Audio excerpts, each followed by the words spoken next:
Hi guys, what are we gonna do today? Today we're gonna do something fun for fall. These would be cute little play settings, and whether you use an X-Acto or scissors, we're gonna do some fun paper cutting and embellishing. Let's get started. So the first thing you're gonna need are your templates. This will be the squirrel template, and this is the turkey template. This is the one that we are actually gonna demonstrate, and by the time we're done, you'll understand how to do this one. I've printed this image onto the back side of a paper. And if you want it in white, you could just print it on a white paper. When you're gonna cut this, are you going to fold it in half? Or do you wanna lay it flat so you can cut it all the way out in a single form? These are small pieces. I don't mind folding it in half. 2 layers is not bad to cut through. But in case you wanted to cut through each one individually, I printed it as a full template. Now this line right here on the back, it won't matter. So since we're gonna cut it while it's folded in half, I'm gonna fold right on this line. It's easier is to cut all your more intricate pieces first on the inside and then start cutting the outside.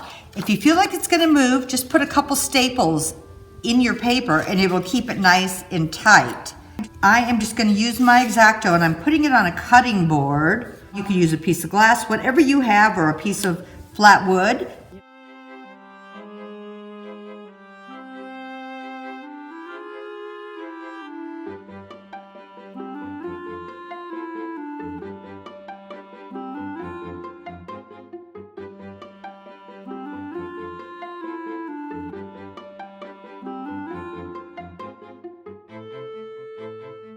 Some of these little parts you might even find easier to cut with your X-Acto, but once again, whatever you like better, scissors for the outside edges or an X-Acto.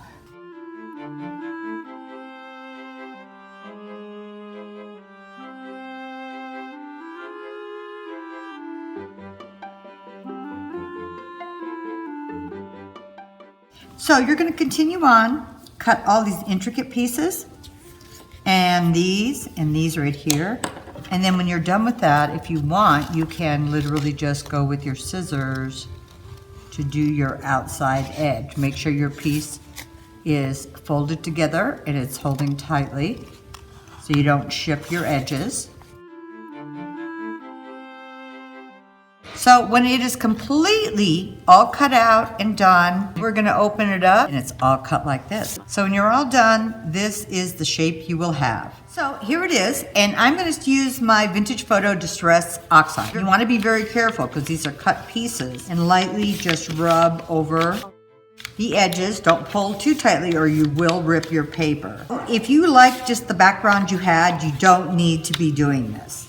I just wanted to add some extra oomph to my project.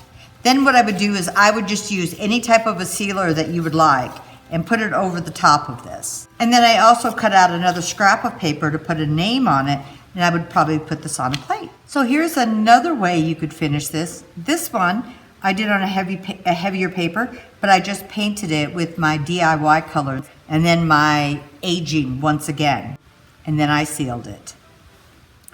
So with the squirrel template, this needs to be on a larger sheet of paper. You can see when it's finished, it is bigger than an 8.5 by 11.